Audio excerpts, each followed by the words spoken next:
All right, I guess we'll get started. Hello, everyone. Welcome to our first day of the Poliglotar conference in Brazil. I'm speaking from sunny and warm Fortaleza, so welcome.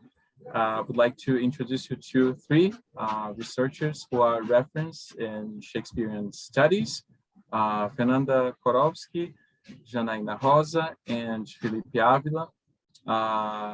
They are, the three of them are have their PhDs from, the Federal University of Santa Catarina. Fernanda and I, we are classmates, sort of, but she's in literature. I'm in linguistic studies. She's about to finish her PhD. Jana is currently teaching at the English graduate program at UFSC.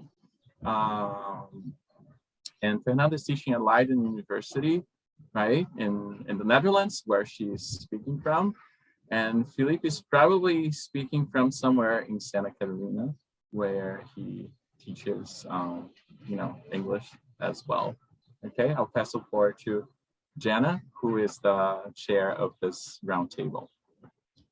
Thank you so much, Robson. Thanks for having me. And well, so I'll just share my screen with you. Just a second. You know, technology doesn't always work, but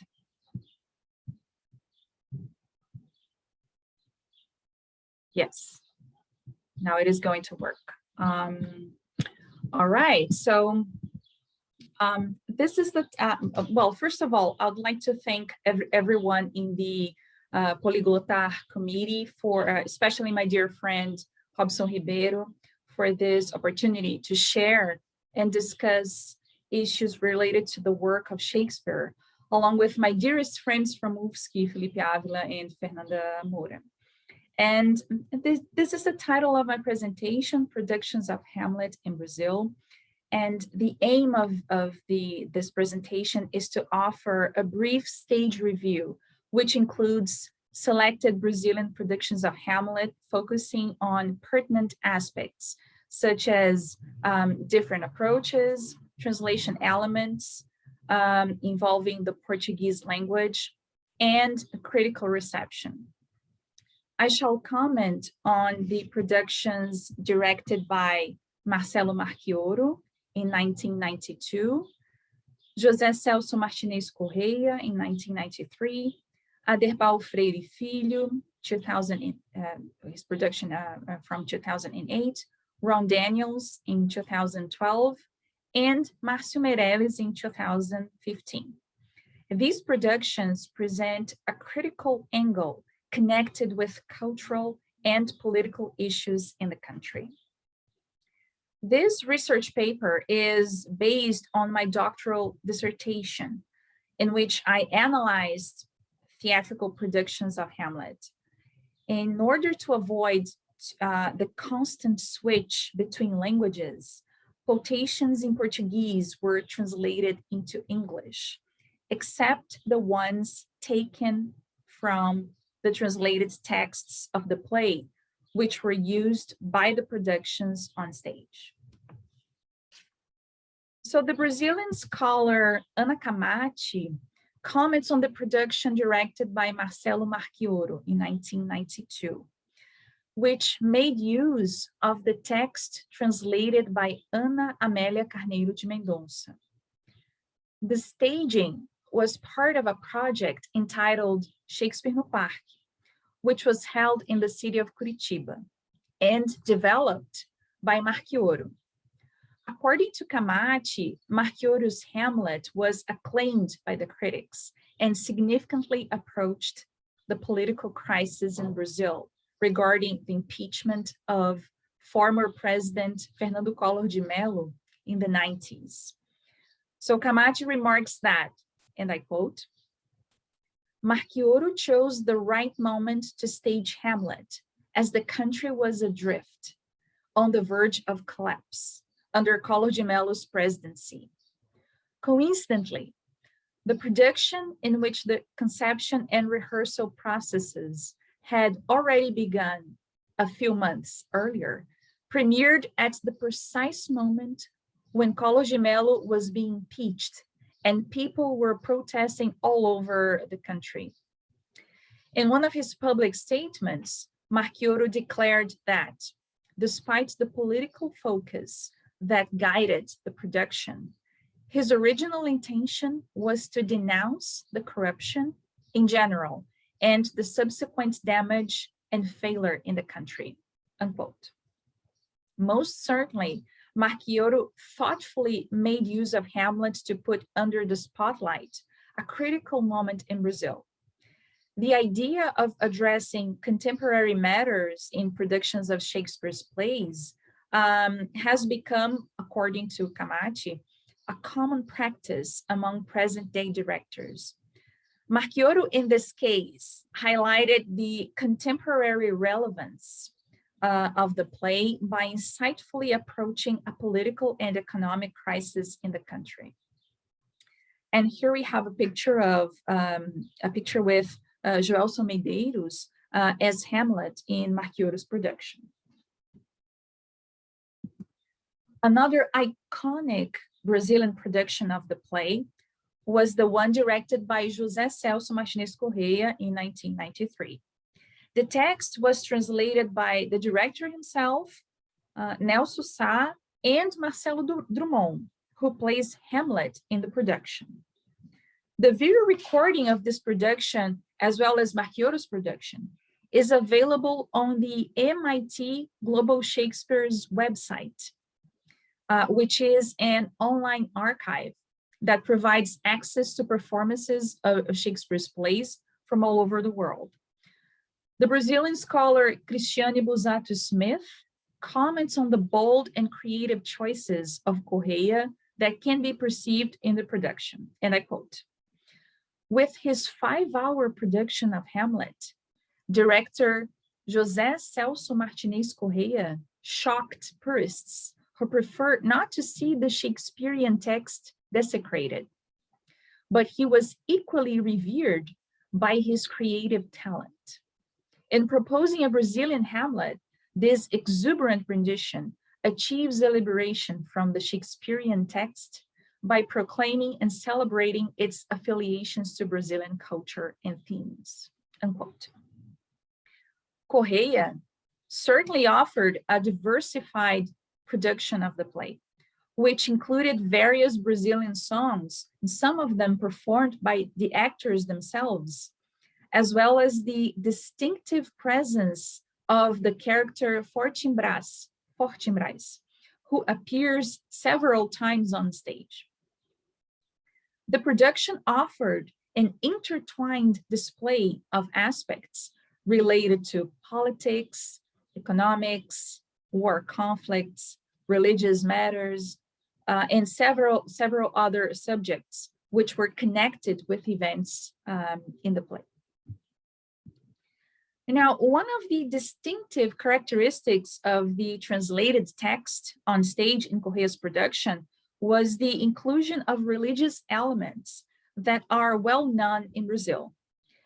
In the portrayal of Hamlet's soliloquy in Act 1, Scene 2, the reference to Niobe is replaced by the Afro-Brazilian candomblé deity Oxum.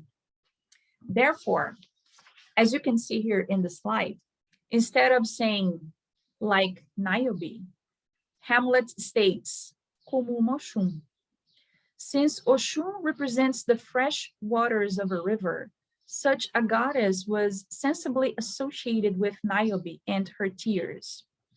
As Anne Thompson and Neil Taylor explain, Niobe is a Greek mythical figure who mourned for the deaths of her children until she was turned into a weeping stone statue. And another example that reinforced the inclusion of religious symbols in the staging concerns the reference to São Jorge in the performance of Act 1, Scene 2. As you can see here in the slide, when Horatio claims a figure like your father, armed at point, exactly kept a pig, the figure of the ghost is replaced by the armed image of São Jorge As Horácio says, uma imagem como do seu pai, com todas as peças da armadura de São Jorge da cabeça aos pés. Once again, cultural and religious aspects that are well known in Brazil were then significantly incorporated in the production.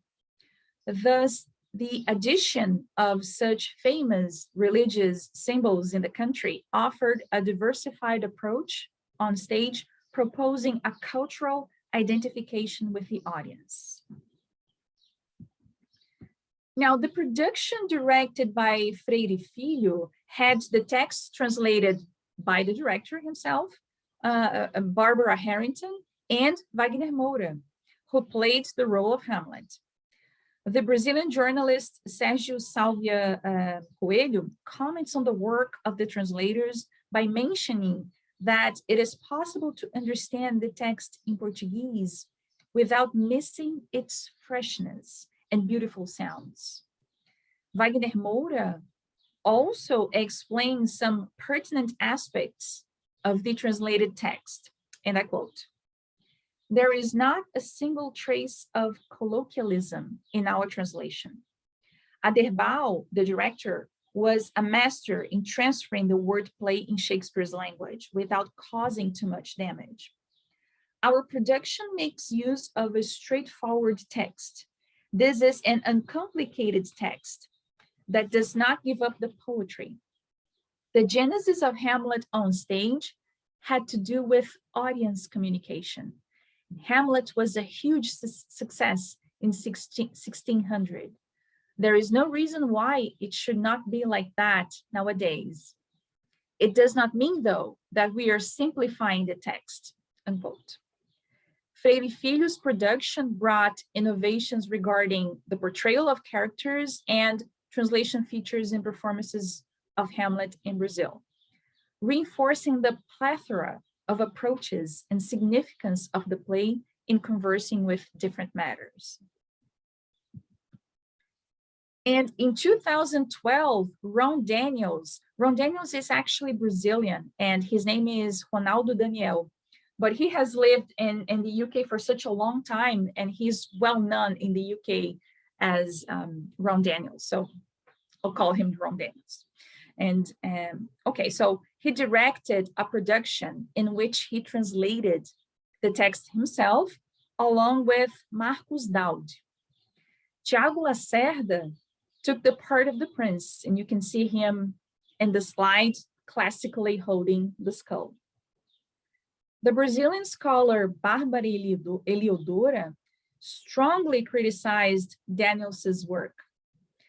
Although Lacerda's portrayal of the character was recognized by Eliodora, she foregrounded her disappointment regarding some of the director's choices that generated a distance from issues in the play, such as the irrelevant exposure of Lacerda's Hamlet applying stage makeup during the interval.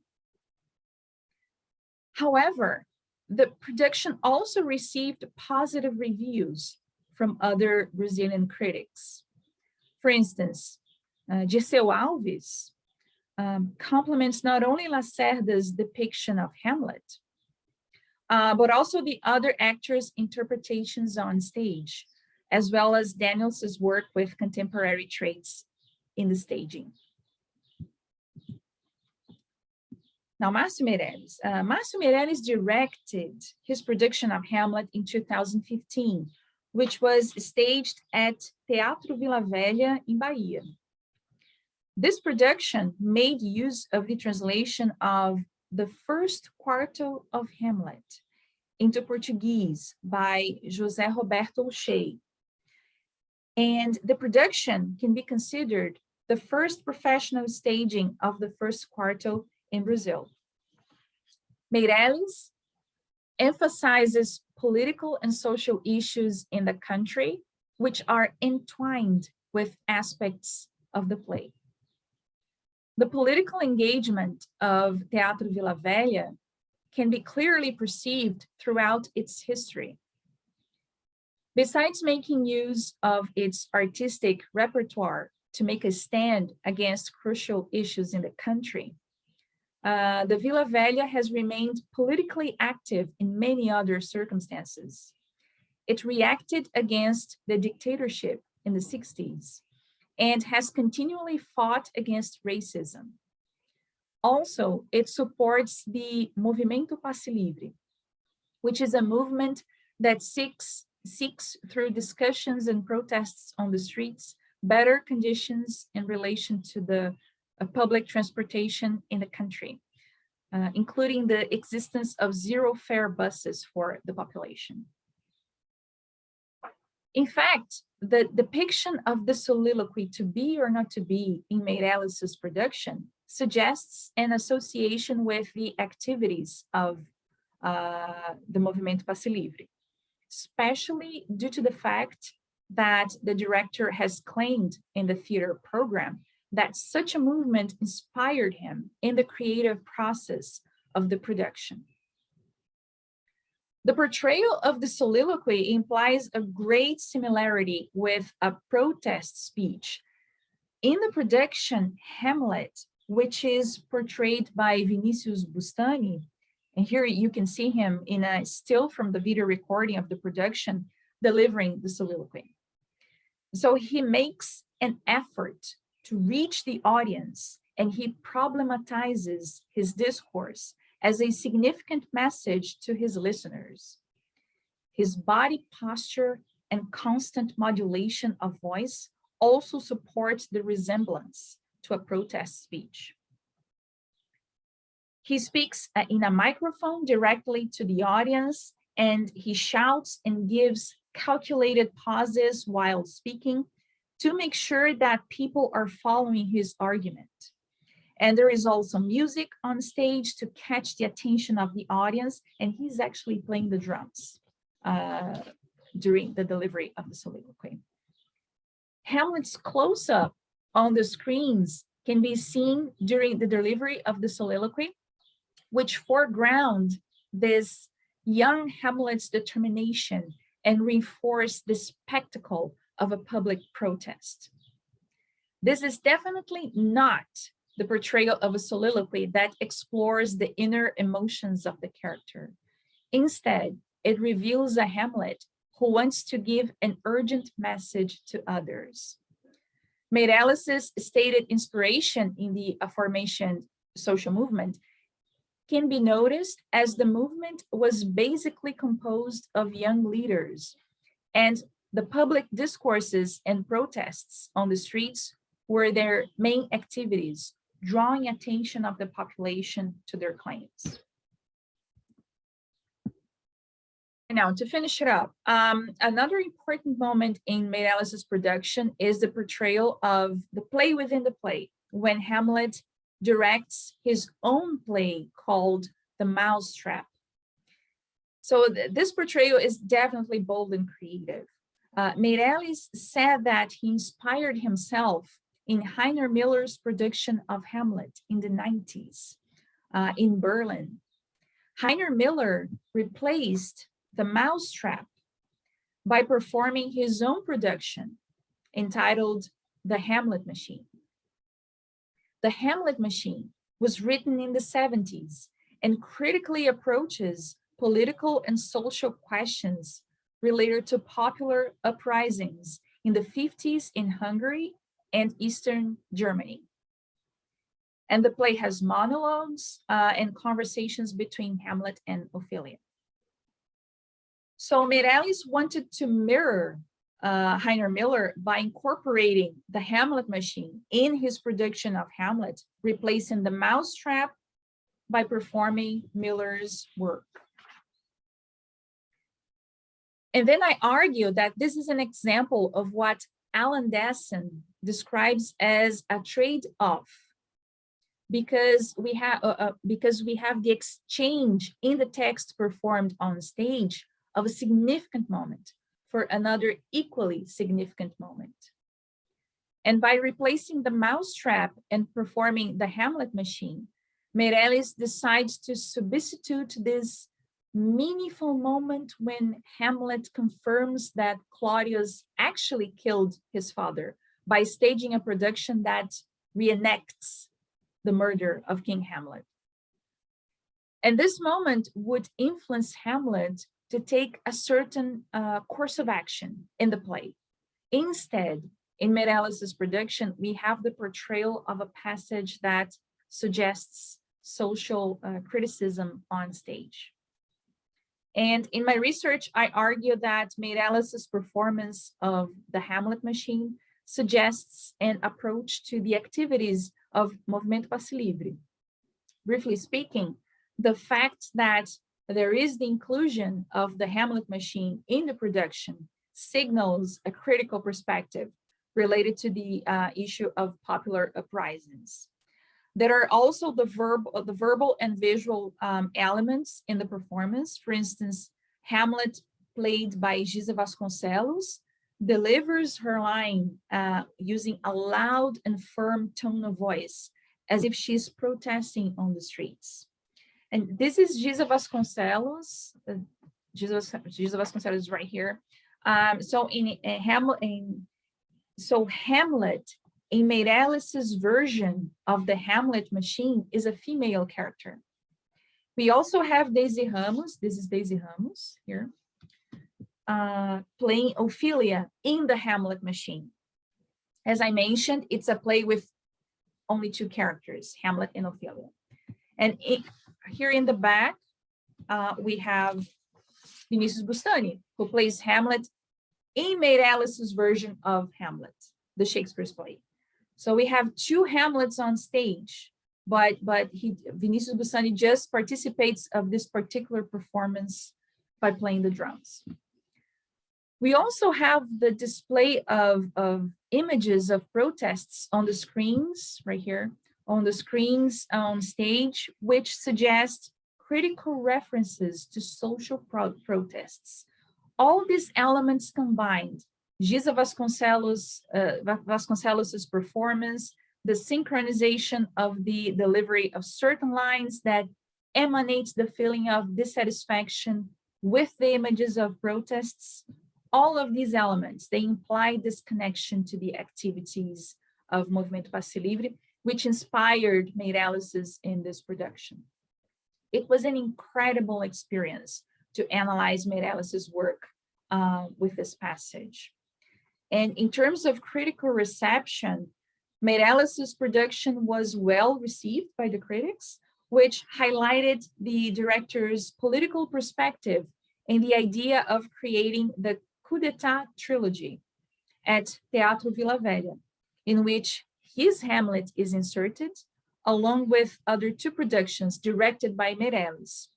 The other one is Macbeth, staged in 2015, and then the other one is the performance of the play written by the Brazilian filmmaker and activist Glauber Rocha, entitled Jango, Uma Tragédia, in 2014, which explores the coup d'etat that installed the dictatorship in the 60s in Brazil.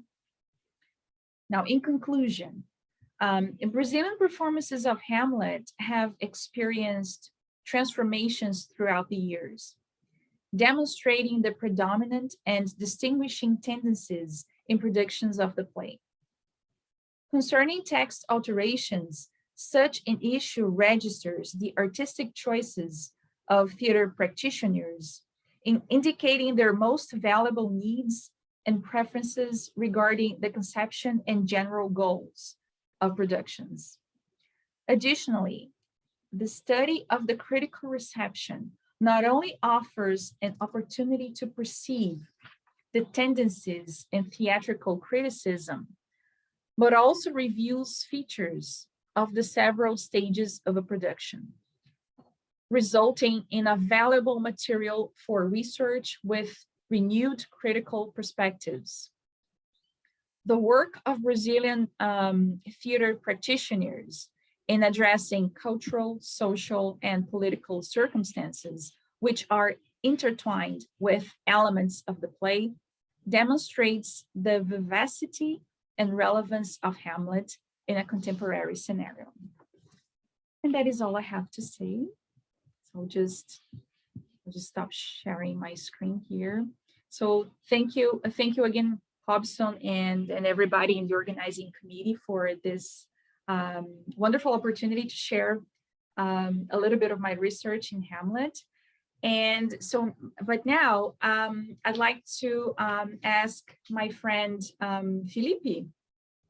Now, Filipe is going to continue here and he will speak more about Shakespeare. So, Filipe, the floor is yours. Thank you so much, Janaina, and thank you for the lovely presentation. It's always a pleasure to hear you talk Hamlet, about Shakespeare in general, but I think especially about Hamlet, right? You mentioned, I mean, first I would like to thank also Hobson for the invitation and the audience, and also Fernanda, who's also here with us today and tonight in the Netherlands, right? And I think it's very fitting to have Shakespeare in a conference about multi-languages. Last year, I was trying to learn Polish. Didn't really work. But I remember that it's funny because this year, I was analyzing textbooks with my undergrad students. They're going to, they're studying to be English teachers. So we were analyzing textbooks. We analyzed one textbook from a private school and a textbook from a public school in the state of Paraná. And on the first chapter of both textbooks, guess who was there? Shakespeare. Obviously, the to be or not to be speech was there, at least the beginning. And when I was learning Polish, the to be or not to be speech was also there in Polish, evidently. I think that's one of the few things I remember from my studies. Something like this. Być albo nie być. To jest pytanie. To be or not to be, that is the question, obviously. I don't know if there's anyone here who speaks Polish, but I would like to apologize for for my horrible pronunciation, and maybe I even made some sort of mistake in this short passage. Okay, but I'm not here today to talk about Hamlet. Okay, I'm here to talk about a tragedy that probably does not feature in many textbooks in English or any other language, which is Titus Andronicus, which was the subject of both my MA dissertation and my PhD thesis. Okay.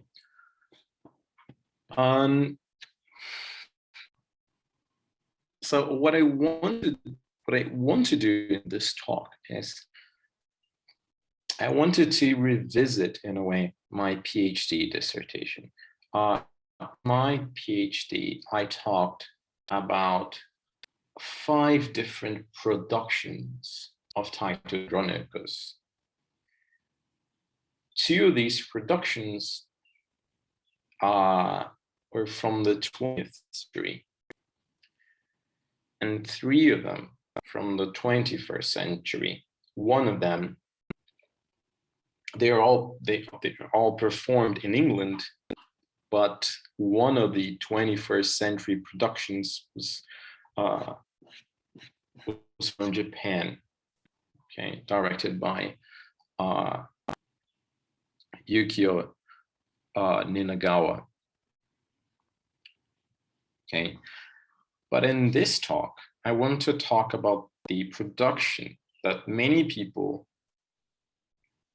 believe to be a sort of turning point in the appreciation of Titus Andronicus as a tragedy.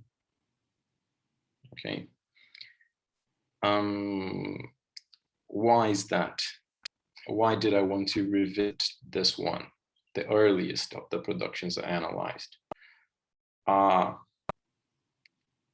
Because this production makes me think about history with capital H, okay? About some theories that we have about history and how we dialogue with this production in this play and what it did to Shakespeare as a whole. Okay. You might remember that I mentioned that Titus would not be featured in textbooks, unlike Hamlet. First, because I don't think that we don't think we have a prominent quote such as "to be or not to be" in Titus, but because the play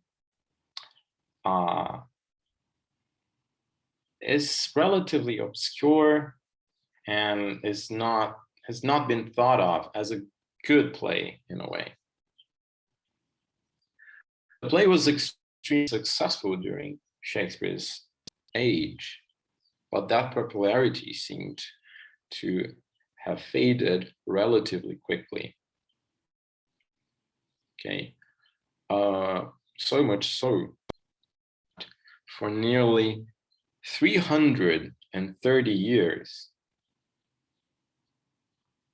from the moment the play, more or less from the moment the play was written in the early 1590s, up until 1923,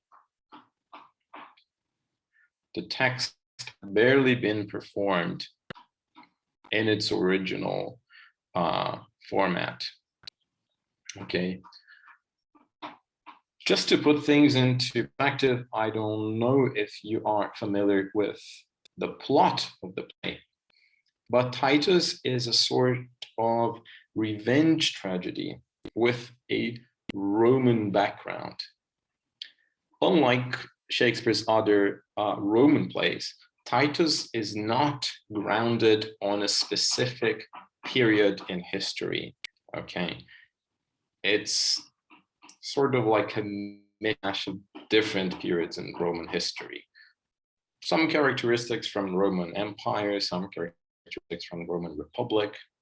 Okay, basically tells the story of a Roman general who returns to home and ends up being caught in this revenge plot in which most of his family is either killed or mutilated, and he himself loses a hand. And then he ends up getting his revenge in a most horrific way, involving cannibalism. Appropriately, there is a movie adaptation of this play in which Titus is played by our dear Anthony Hopkins. So I guess he was already used to playing prominent cooks who also were involved in cannibalism. Okay. So this weird and violent play had its authorship questioned. Okay, in the 18th century and 19th century and well into the 20th century. The first mention to the play not having been written by Shakespeare appears in Edward Ravenscroft in the 18th century. And Ravenscroft, he adapted the play Titus Andronicus himself, and that he doesn't offer any sort of evidence to say that the play wasn't by Shakespeare. He simply stated that Shakespeare had not written the play, but only offered a few master touches. Okay, but the point was people judged the play to be so bad that it couldn't possibly have been written by Shakespeare. Okay, and so in the 18th century and well into the 19th century, the play was being performed, but heavily adapted. That is, the plot was changed, the characters were changed. For example, some authors would take the play and then change characters, so especially characters who were morally gray in a way. So they were changed to be either 100% good or 100% bad. There was no in between. Okay, if you're a villain, you are 100% a villain, and you're not to have any sort of redemptive traits, right? But that's basically how the play was received, how the play was talked about. Okay. Ironically, Ravencroft was right. Okay. But not in the way he claimed. Was he right? Because the play hadn't been entirely written by Shakespeare. Okay. But Ravencroft exaggerated a little bit. Okay, he said that Shakespeare didn't write the play, he only offered a few master touches. But it turns out that the play was mostly by Shakespeare. But the first act of the play and the first scene of the second act, they were written by George Peele. Sorry. And there's also an extra scene in which the characters, the main characters, they get together and then they kill a fly. And the whole scene revolves around the killing of the fly. Was it right to kill the fly? Titus at first speculates that the fly had a family. It's nonsense. And then he changes his mind and says, yes, let's kill the fly. The fly deserves to die. So this scene wasn't written by, and we don't know who it was. It was possibly Thomas Middleton. But the point is, Shakespeare wrote most of the play, but he did have help, in a sense. Of course, now we know that co-authorship was a regular practice in Elizabethan theater.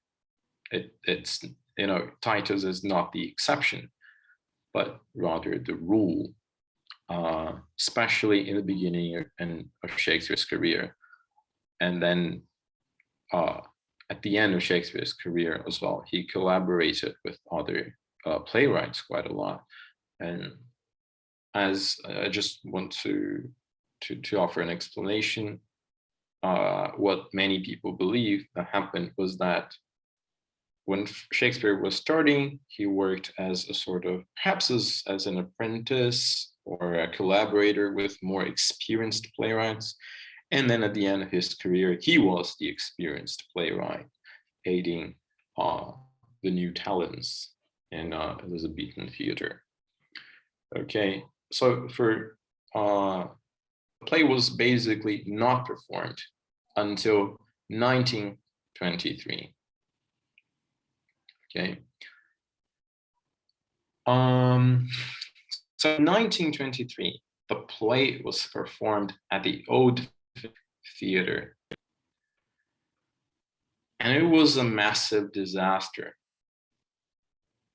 Okay. Everyone thought it was horrible. All the critics agreed. And funnily enough, one particular reviewer wrote that you will probably never see this play performed again in the sense that, okay, we tried to do Titus, it didn't really work. Let's keep things that way. Let's not do Titus again. So they said for 100 years, you will not see Titus on stage. Such was the badness of this performance in 1923. So they thought that no one was going to be brave enough to try again, to try to bring this play back to life. However, the legendary English director, Peter Brook, took up the challenge nearly 3 years later, and to great success. Laurence Olivier and Vivian Leigh played Titus and Lavinia, respectively. Lavinia is Titus' daughter, and Laurence Olivier and Vivian Leigh were married at the time, so he was playing her father. What happens to Lavinia in the play is that she is sexually assaulted and has her hands cut off and her tongue cut out by the sons of the Roman empress. And that, you know, that's the motivation, the main motivation for the revenge plot of the play. And this was stylized in the play through the use of ribbons, okay, to signal, you know, the blood flowing out of her wounds, okay, in both hands and out of her mouth, okay. So what Peter Brook tried to do was he tried to stylize the violence in the play to make it in a way softer to audiences, okay. He also cut more or less 28% of the text, which is not uncommon for Shakespeare's plays. And Janaina, I think, knows that more than anyone because she works with Hamlet, which is an extremely long play. And if you're doing Hamlet, for example, there's no way you can do the whole text unless you want to keep the audience in the theater for 4 hours and a half. Okay. But what's interesting about this production is that it was so successful that it was as if a new play by Shakespeare had been discovered. Okay, because think about it, the play barely performed, and definitely not successfully, for almost more or less 350 years. Okay. So my analysis in my thesis, of course, it was extremely difficult to analyze a production from 70 years ago. And I was aware of my limitations, but I worked with photographs, reviews, and etc.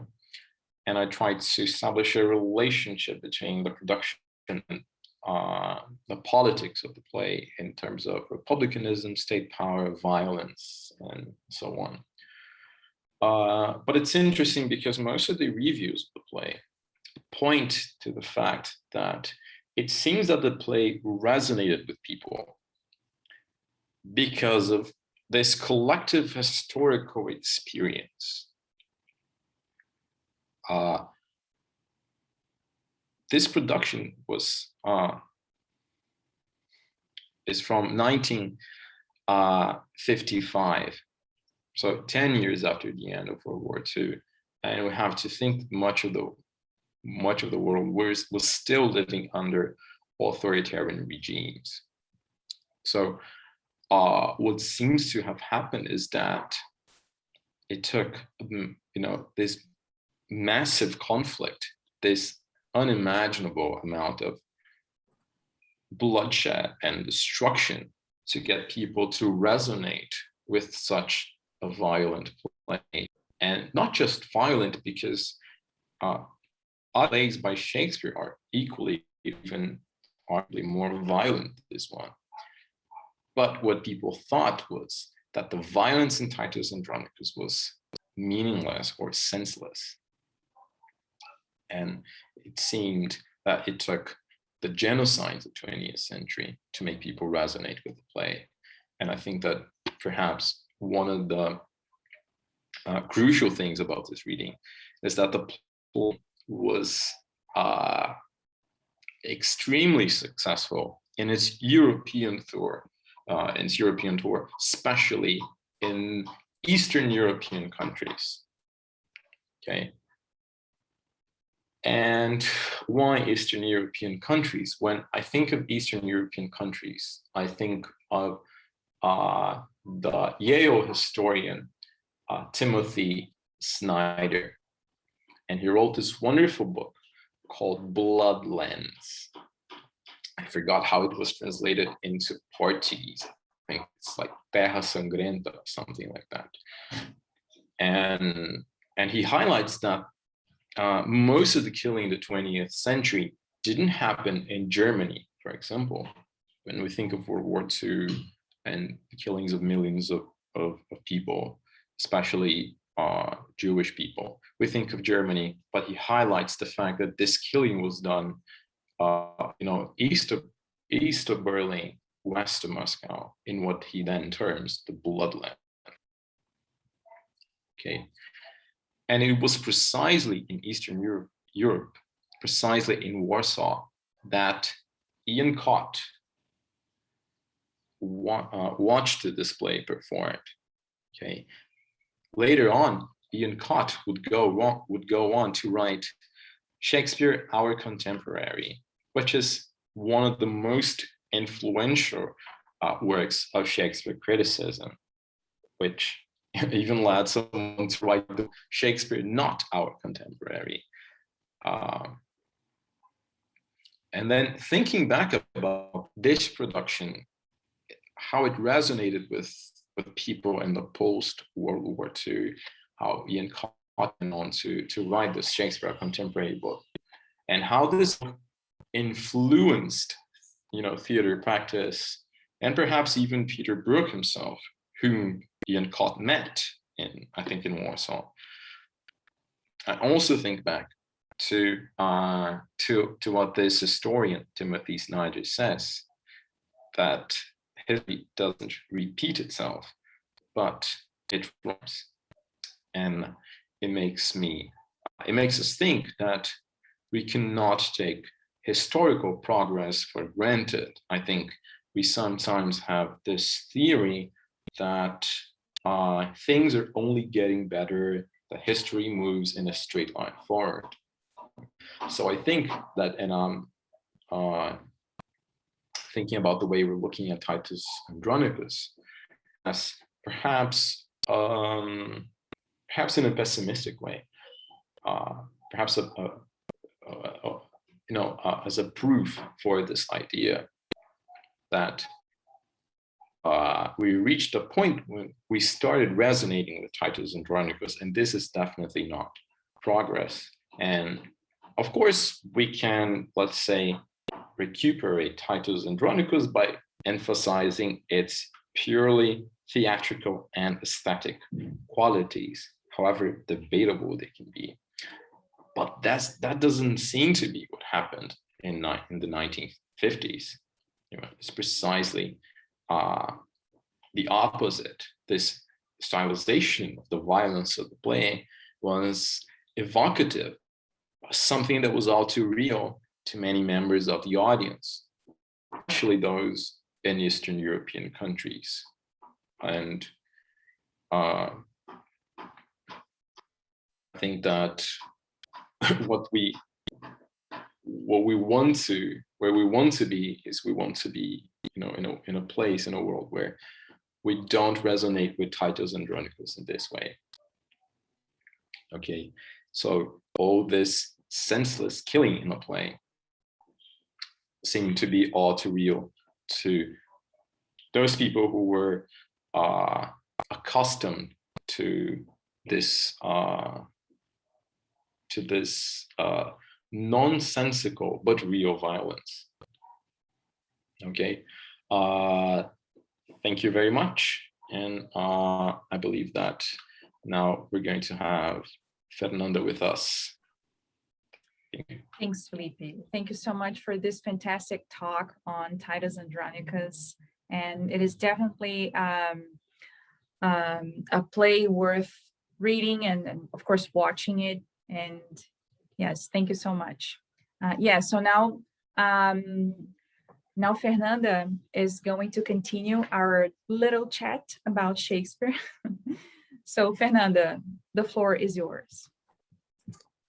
Thank you, Janaina, and also thank you, Filipe, for both your presentations. They were very interesting, and especially interesting for me because I was also part of your journeys at UFSC. So it's really nice to remember those moments. And thank you also, Hobson, for the invitation, for being here today and to talk about Shakespeare. Let me share my screen.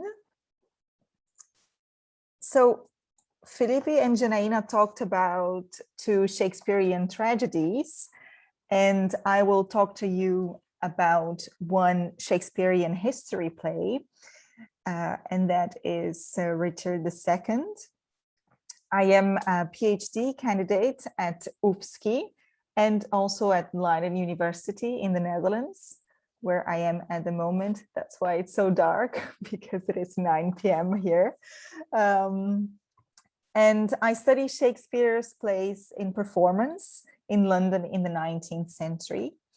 And for my PhD project in particular, I investigate the stage history of Richard II and the visualization of the medieval past on stage.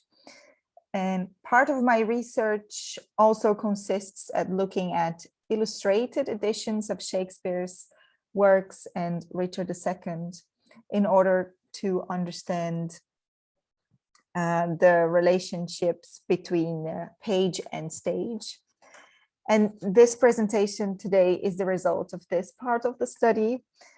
And therefore I have given it the following title: Illustrated Shakespeare, Richard II in the 18th and 19th centuries. And this is the outline of my presentation.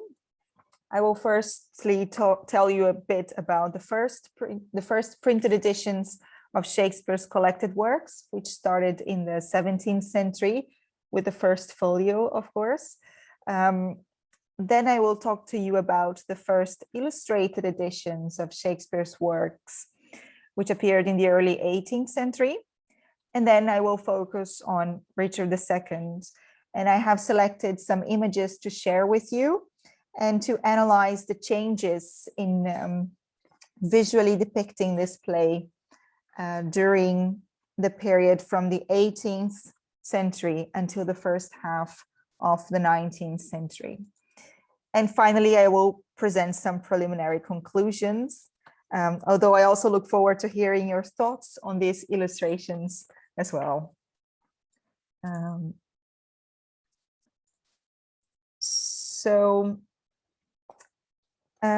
Just as an overview, the 19th century was, in fact, the first century in which Shakespeare's plays began to be engaged with on the page rather than on the stage. And this resulted from a romantic belief that the connection with the Shakespearean text was deeper as an individual reading experience rather than acted out on stage. The increase in the publication of critical and commercial editions of Shakespeare's works at the time also contributed to the establishment of a larger reading audience with access to the author's plays and poems. And this information sheds light on how substantial Shakespeare's presence was in the print culture of 19th century London, on who had access to Shakespeare's edited texts, and especially on which texts were available at the market for the adapters of Shakespeare's players to the stage at the time. So let me just check the chat to see if I was speaking too fast. Let me know if I am. So Christopher Decker indicates that 4 collected editions of Shakespeare's works were published in the 17th century. In the 18th century, there were more than 80.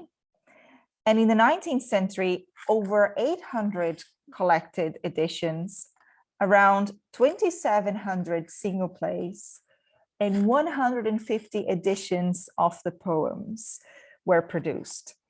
And the numbers illustrate how Shakespeare became an increasingly significant name in the prospering publishing business of the time. And in addition, there were other 19th century innovations in printing Shakespeare.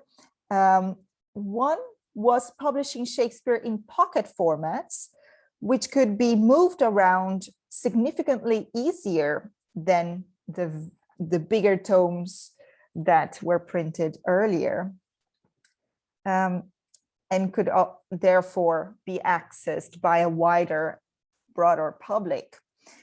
Another innovation was the printing of cheaper facsimile versions of the first folio of 1623, which were allegedly exact copies of the original 17th century document. And these facsimile editions provided authenticity without the intervention of scholarly commentary. And having access to the facsimile of the first folio would allow the 19th century reader to feel closer to the context of publication of Shakespeare's works. Or rather, the facsimiles offered an illusion of a material past, since most of the editions were not exact copies of the original layout.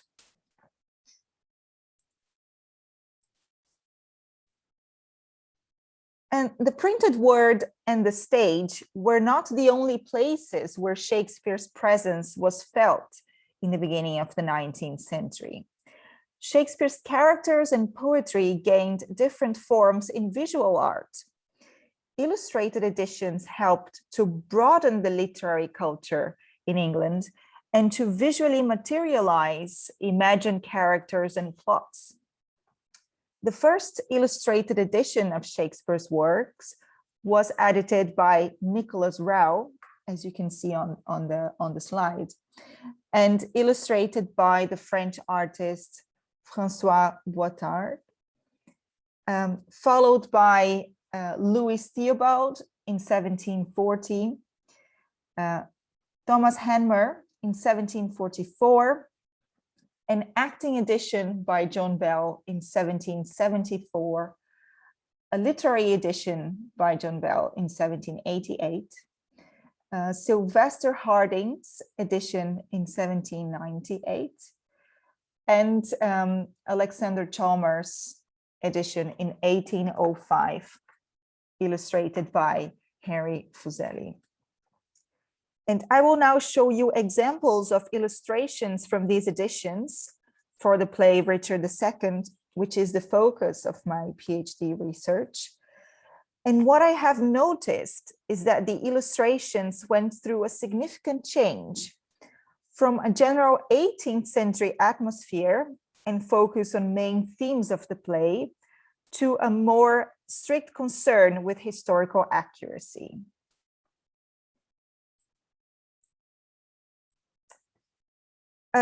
These are illustrations, examples of illustrations in Rao's edition from 1709. And they depict an overall 18th century atmosphere. With the characters, for instance, the characters wearing wigs and tricorn hats, distant from the Shakespearean Renaissance context. The frontispiece, so the first page for Measure, for instance, shows Deputy Angelo wearing the three-cornered hat, a knee-length coat, knee breeches, and medium-heeled shoes, as you can see here on the figure on the left. This is an illustration for Measure. The front pages for the history plays show the more specific style related to the time period in question, although they do not demonstrate a concern with historical accuracy. Boitard's engraving for Richard II, for instance, depicts the prison scene in which Richard is assaulted by Axton and his men. And you can see that it's the picture on the right.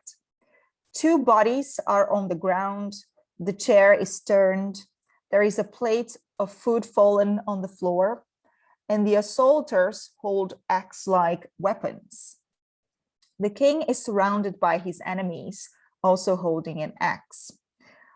All the men have similar features, wearing breeches, hose, and doublets. So this kind of 18th century clothing. The only way to distinguish the king is through his more sophisticated coat and the jewel hanging from a chain around his neck. You can see here. The way the image has been designed indicates no clear reference to the Middle Ages, the time period of Richard II's reign.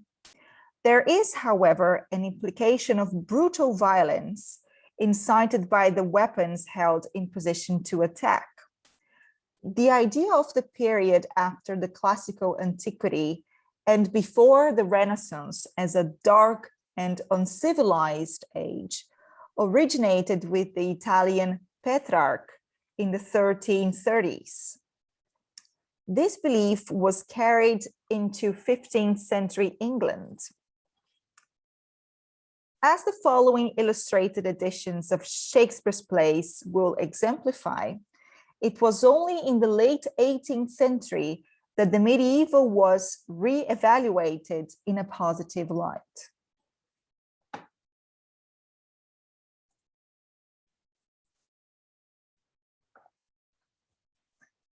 Here is an example from Louis Theobald's second edition of the works of Shakespeare from 1740, with images elaborated by the French artist Gravelot,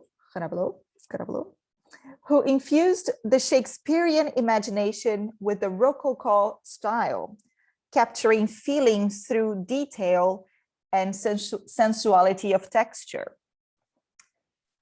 Stuart Sillars points out that there emerges an anachronistic problem in applying an 18th century style to a Renaissance text, but that it is not necessarily detrimental to the reader's experience.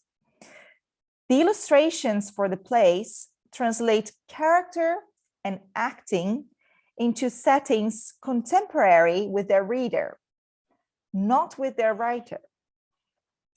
The result is the implementation of an aesthetic difference, which, like the use of contemporary costume on stage, paradoxically stresses both the immediacy and the artifice of the form.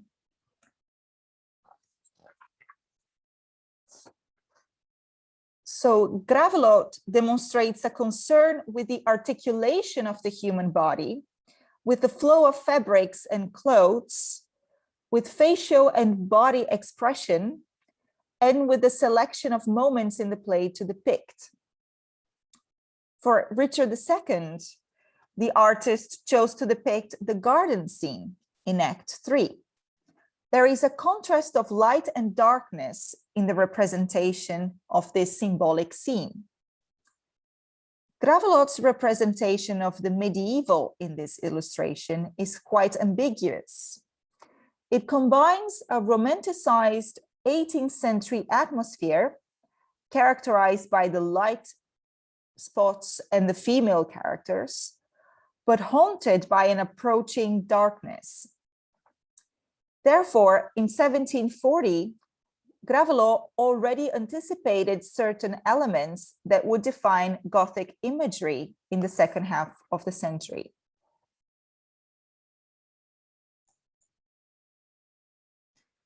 In 1744, Thomas Hanmer commissioned a new illustrated edition of Shakespeare's works. He gave specific directions for the illustrations requested to the artist Francis Hayman. This edition demonstrated an awareness of historical context in referring to specific historical documents as sources. For example, for the depiction of the medieval combat in Richard II.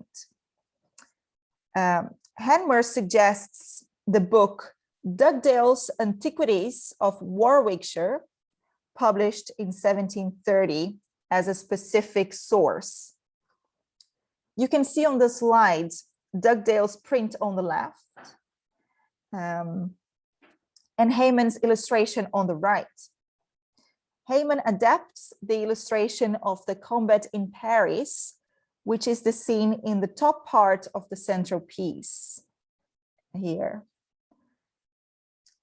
Bolingbroke and Mowbray in the play, in the illustration, are both in armor, each riding a horse and holding a lance. The king takes the central position, sitting on his throne in the royal platform. Hayman's illustration captures the moment when the king is dropping his staff, causing the spectators on the platform to look puzzled with the interruption. Sillars points out that Hayman's version shifts the image from one of ceremonial to one of dramatic engagement. It is not a fixed tableau for illustrating the etiquette of a ceremony. Rather, it portrays action and movement, namely that of the interruption of the medieval combat. Different from Gravelote's emphasis on violence, Hayman's reconstruction of the Middle Ages is centered on knightly pageantry, offering a more idealized image of the medieval past.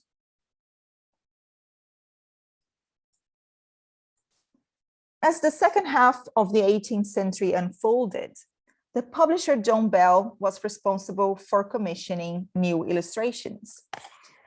The 1774 project became known as the acting edition of Shakespeare's works because it was based on the prompt books used at the theaters Drury Lane and Covent Garden. Richard II has two engravings designed by Edward Edwards. His designs usually represent 2 or 3 figures in a naturalistic setting during one specific moment of the play, and specific actors representing characters of the play. For Richard II, Edwards chose to portray the scene in which the Duchess of York asks the newly kinged Bolingbroke forgiveness for her son, who had conspired in favor of Richard.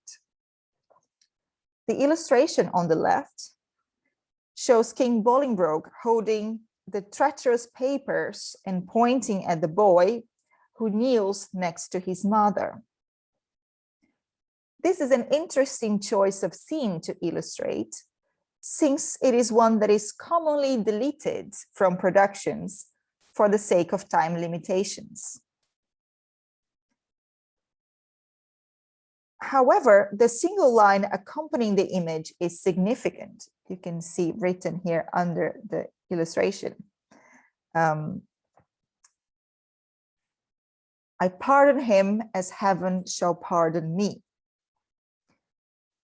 Bolingbroke forgives the wrongs of O'Murley, that's the boy, in the hopes that God would forgive his own crimes. Edward highlights that Bolingbroke's choice for forgiveness is not selfless, but a way to secure his own absolution. Bell's 1774 edition also includes a portrait of the actor Francis Aiking in the character of Bolingbroke. That's the picture, the illustration on the right. However, Aiking never played the role of Bolingbroke, as Richard II was not performed during the time the Irish actor remained in London. However, he played the role of Henry IV in the two parts of the eponymous play. The engraving is thus a depiction of Aiking as he would have played Harry Bolingbroke in Richard II, based on his other productions.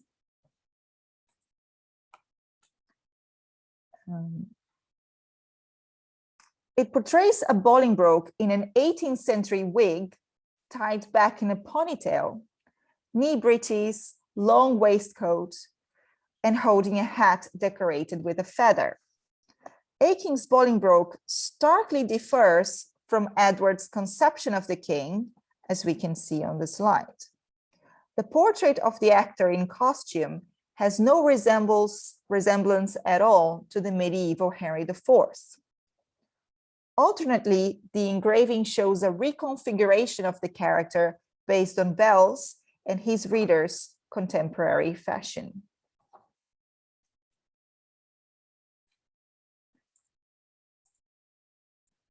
Bell also published another edition of Shakespeare's works in 1788 with added commentaries, and it was a more scholarly edition. That is why it was commonly referred to as the literary edition, in contrast with the acting edition mentioned before. The illustrations were designed by Edward Burney, and you see here two examples. On the left, also a scene of O'Murley asking for Bolingbroke's forgiveness. And on the right, you see Miss Farren, the actress Miss Farren, as the Queen.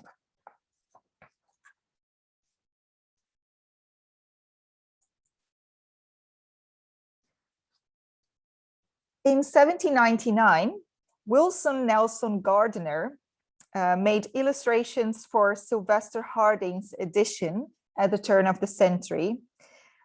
Although lacking in style and technique, they offered an interesting change, more focus on the victimized Richard instead on the usurper Bolingbroke, and a renewed interest in historical authenticity, substituting the 18th century clothes with medieval garments. The first illustration depicts the death of John Gaunt. In the middle, you can see a depiction of the Queen in the garden scene. And more interestingly, the third illustration depicts the death of the king. Richard is agonizing in pain, leaning on a stool as if falling to the ground. He wears white, while his assaulters, concealed in the background, wear dark clothes. One man with the spear that fatally wounded the king has his head down, as if in regret. His left hand hides his face. The small dark wound on Richard's body contrasts with the lightness of his clothes. The scene conveys a tragic feeling of irreversibility and regret. This is the first instance since Boitard's 1709 engraving in which the king's death is portrayed, so 90 years later. Different from Boitard, however, Gardiner does not focus on the brutality of the attack, but on the poignancy of Richard's death.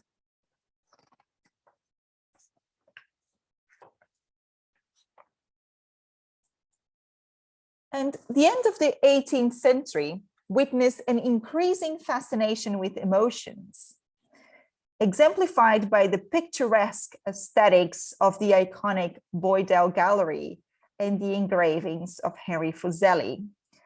The Boydell Gallery opened in 1789, and it initially exhibited 34 paintings of Shakespeare's works, and more were added each spring, resulting in a total of 167 Shakespearean canvases. Sillars writes about the significance of Boydell's large-scale project in establishing a connection between Shakespeare and the picturesque. There was an increasing focus on the portrayal of emotions, redefining the aesthetics of the time. Here you can see two examples. On the left, it was a painting by Mr. Brown, which depicts the deposition scene. And on the right, you see a painting by Northcote that recreates the entrance of the new and the former kings in London. Unfortunately, I do not have the time to talk about these paintings, but I will move on to the illustrated edition that resulted from this gallery, which is the last one I will talk about today. The paintings in the Boydell Gallery were later adapted into engravings that composed 2 edited volumes with 100 prints each. A new edition of the plays to accompany the engravings was specially commissioned, edited by Alexander Chalmers in 1805. After the success of the Boydell Gallery, Henry Fuseli, another painter employed in the project, was engaged to illustrate Richard II for this edition. After painting in large scale for the gallery, working with a limited space to fit the paper could be challenging for the artist. However, Fuseli took advantage of the restricted space for concentrating on detailed parts instead of offering a general depiction of the whole. Fuseli chooses an important and interesting moment to depict, that of Richard at prison at Pomfret Castle, alone with his thoughts, as you can see on the slide. Fuseli chose a moment of intimate reflection of the deposed king on his own and waiting for his fate to be decided by others. Richard is depicted in a thoughtful position, sitting on a chair with crossed legs. The skulled angel stares back at Richard, who the reader knows is at this moment thinking about how he has no longer control of his lifetime.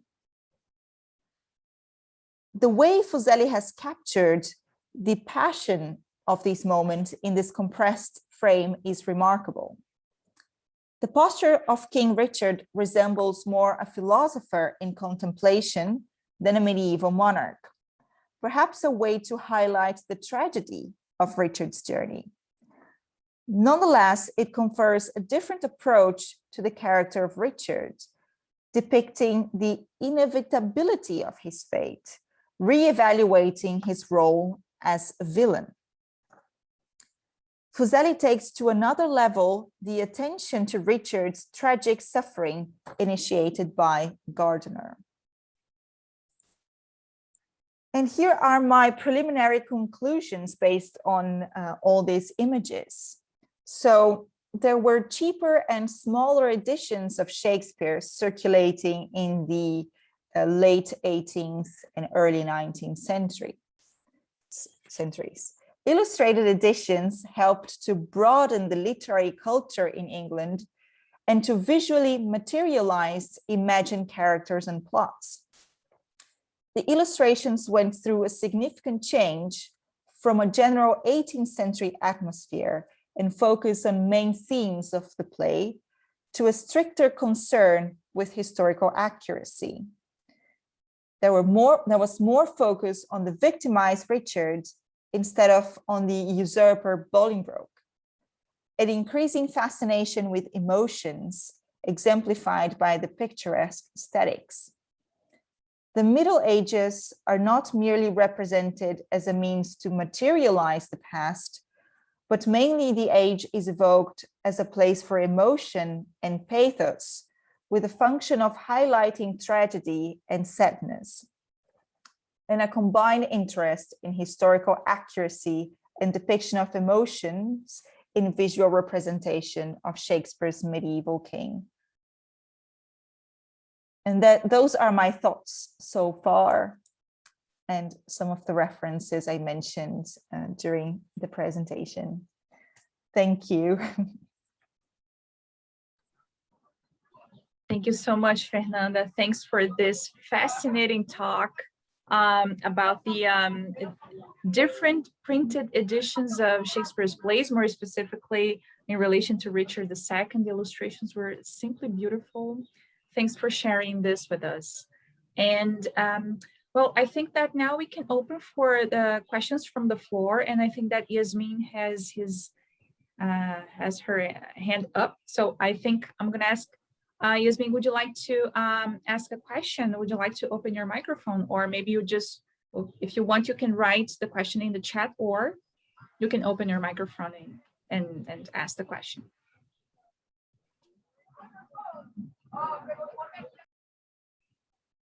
Maybe Yasmin's not here right now. So Selene Santos would like to ask a question as well. So when Yasmin is back, she will be able to ask her question. So Selene, please. Hi. Hi. Glad to be able to attend again Poliglotar. It's the event of the year to me. Congratulations, your talk.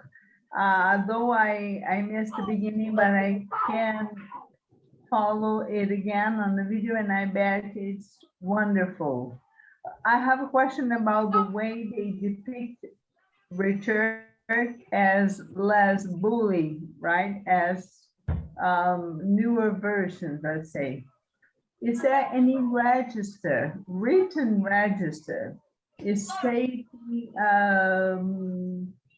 newspapers from the time that would picture Richard the way the images do? Or is there any controversy? Are written registers and picture register on the same page? Yes, that's a very interesting question. Thank you, Selene.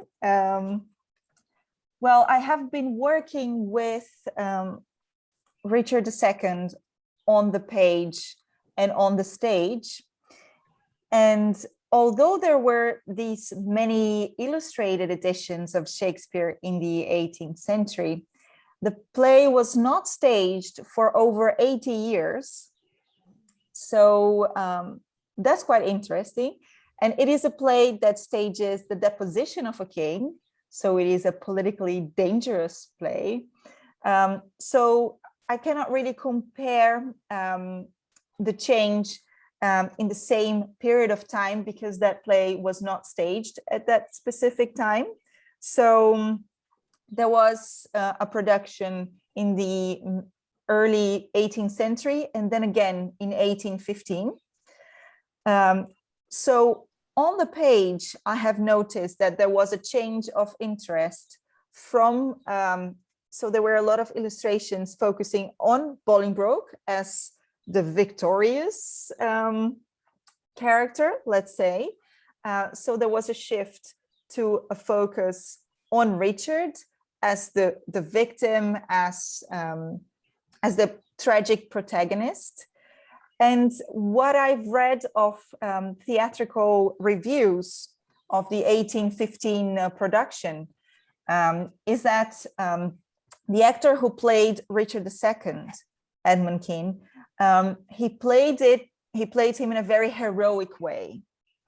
And he was criticized for that, because William Hazlitt, an important critic, said that Richard II was a character of not passion, not heroic action, but of weakness and pathos. And that's why it's such an interesting and tragic character. And you can see that that's how he is depicted on late 18th and early 19th century illustrations of Richard II as a victim, as an interesting character because of his suffering, and that causes an emotional reaction from the reader or the spectator.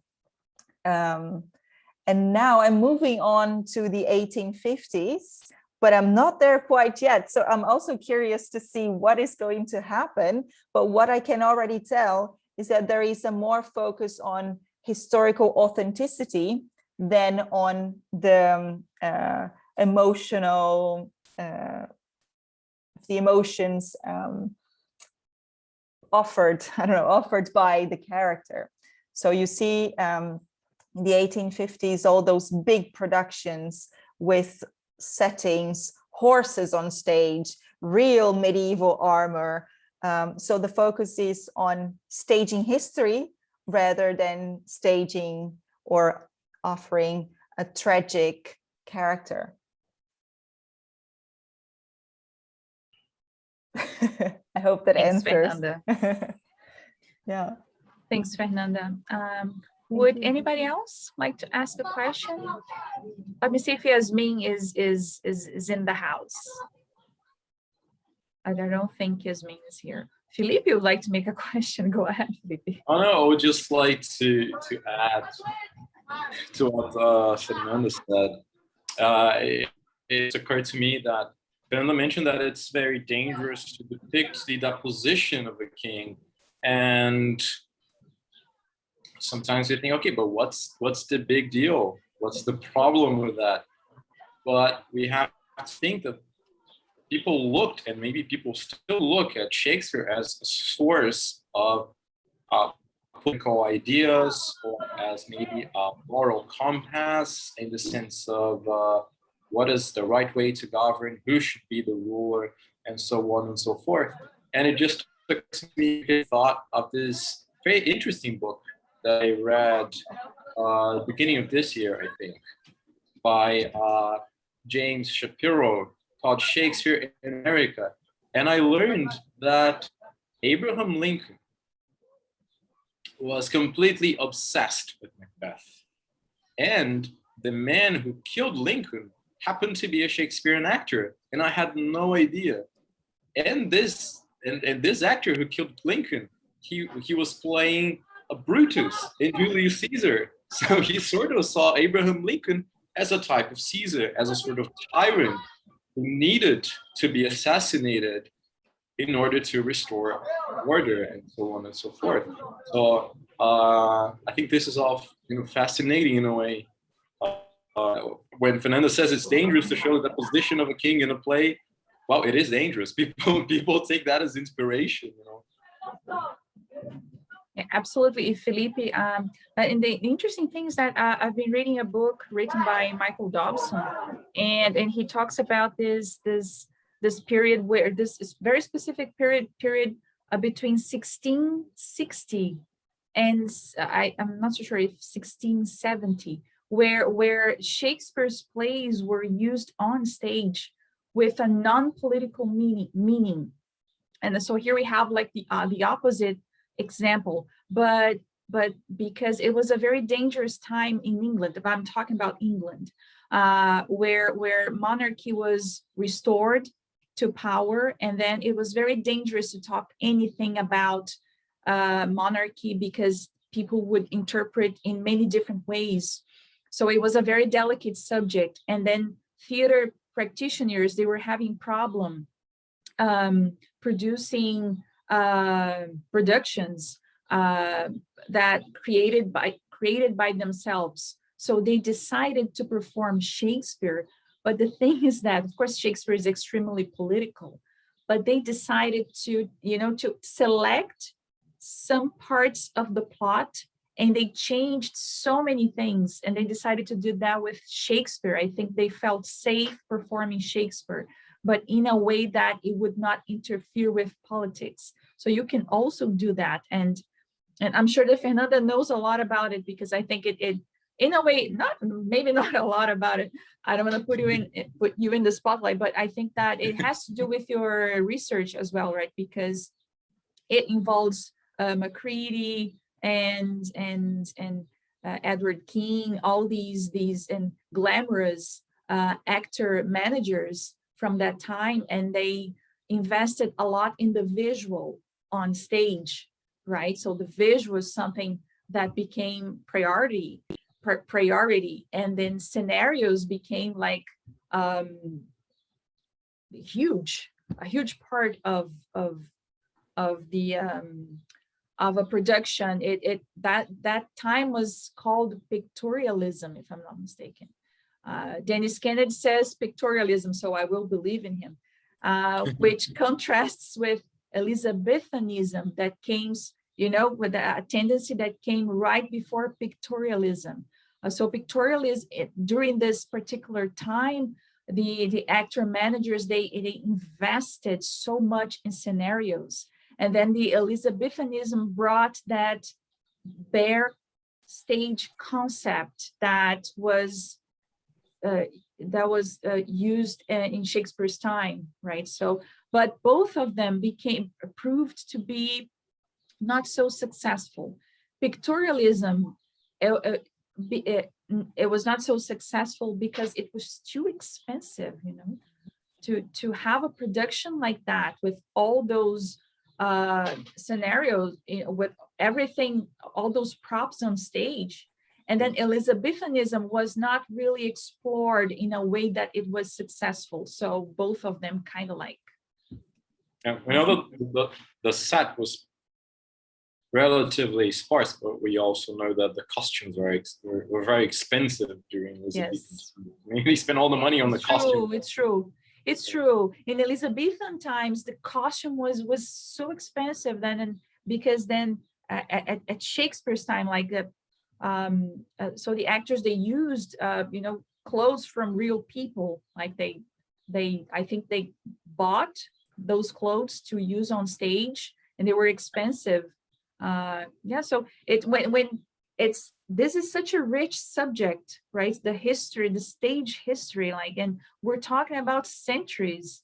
So, and it changes so much. It's so interesting, fascinating. Yeah. And the modern theater had so much more technologies available, so many more technologies. So of course they wanted to explore that in a way that Elizabethan theater couldn't. So Shakespeare was also an excuse to try out different things. Like Janaina said, all the huge sets, sometimes the productions lasted so long because the sets were so elaborate that it would take them around 30 minutes for them to change it from one scene to the next.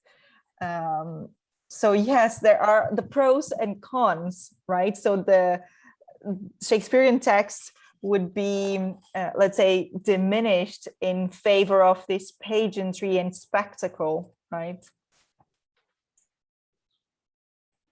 May I? Sure. Sure, go ahead. Is there any actual piece of any of those costumes somewhere preserved in a museum someplace? How close were you to physically being around something that was worn by those actors and only men, right, on stage at that time?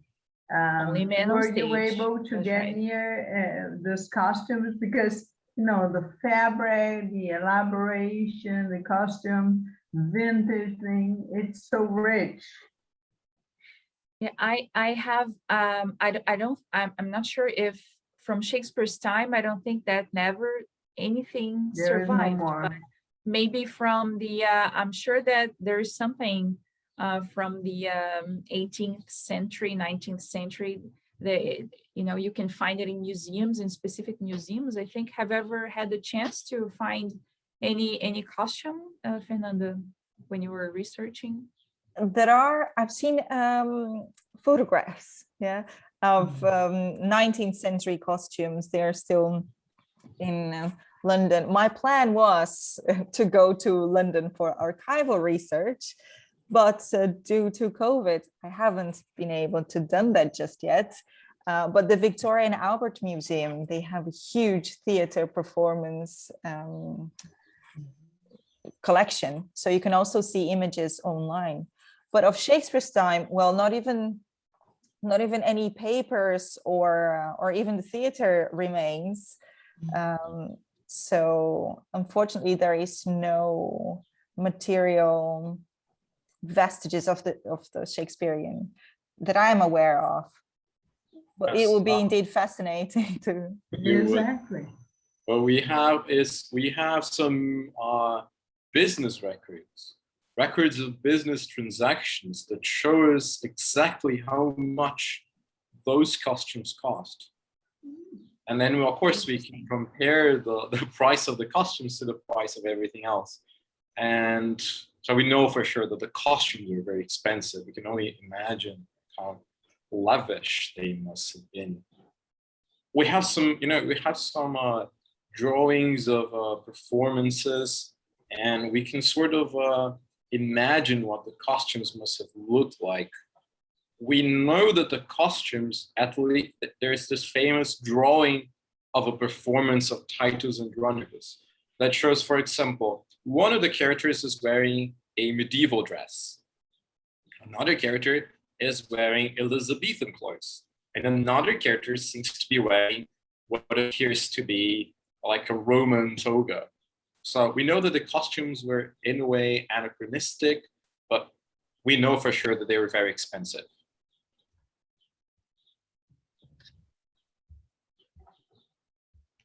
Yes. Would anybody else like to comment on anything? I have a question to the audience. What's your favorite Shakespeare's play? Or what Shakespeare's play would you like to read or would you like to watch? You can write it in the chat if you don't want, if you prefer. Richard III. Mm-hmm. Am I? Sure, go ahead, David. Thank you.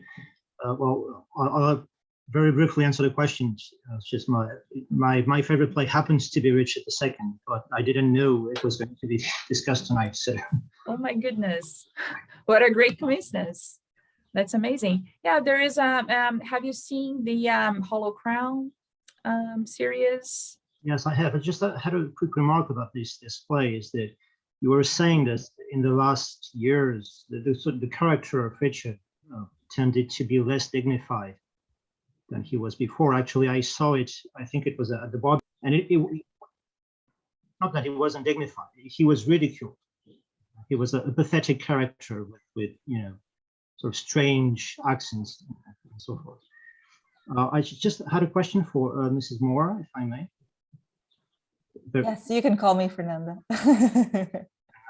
Yeah, I was just wondering the extent to which, do we have any factual knowledge of the sort of extent to which these drawings and engravings that he showed traveled through, I don't know, Europe and maybe British first, but then European literary circles? Do we know if they had any influence on, the sort of depiction of Shakespeare that we had in Europe at that time? Well, that's a very interesting question. Actually, I have been trying to figure out correlations between page and stage. So I've been looking at this illustrated editions of Shakespeare printed in England and looking at the stage productions in London. But it would be amazing to look at how this book circulated in Europe and if they had any impact on how Shakespeare was maybe staged in France, for instance, or in Italy. Perhaps a postdoc project, that would be very interesting. Because I'm French, and they look very reminiscent to me of the engravings of Racine's plays in the 19th century. It's really uncanny that the sort of resemblance is fantastic. Yeah, and there are so many French artists that were engaged to illustrate Shakespeare, right?